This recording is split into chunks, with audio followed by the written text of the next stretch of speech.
Well, good morning, Business 10 students. This is Mr.D here at Norco College, and we are in week 3 of our business introduction to business class in Norco College. And I wanted to just go over what assignments that you should be working on this week.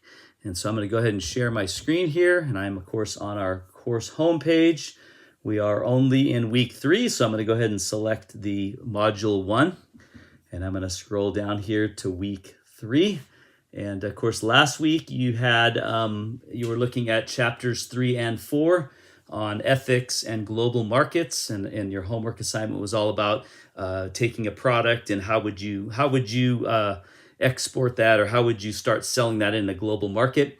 And so that was a good practice for you to start searching on the internet for some of that information, and you'll be surprised, I'm sure you were, that how easy it was to find export and import and balance of trade information between the United States and whatever country that you chose to export to or to sell your products in.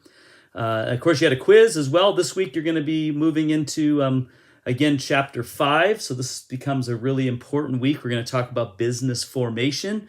So there's different ways in which you can file your business before the government. You can be a corporation, you can be a sole proprietorship, you can be an LLC. So we're going to be looking at all of those different kinds of business structures.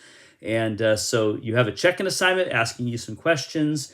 The PowerPoint is there for chapter 5. Your homework is basically doing the pros and cons of a particular type of business structure. So if you choose sole proprietorship, you're going to look at the pros and cons of that. If you choose LLC, you're going to show the pros and cons of that. So whatever one interests you the most, dig a little deeper, and then you're going to complete that form for your homework number 3. Of course, there's a quiz on chapter 5 as well. And then you started last week your discussion post number 1. Now, the idea with the discussion post is, again, that you would watch the video. This is a really great video. And then you're going to make a post answering some questions. And then you're going to go back and you're going to read other students' posts and what they said about the video.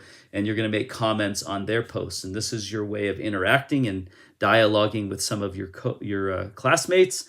And so you get 35 points, up to 35 points for your initial post, as long as it's done right, when it's complete and critically thought through and well-reasoned.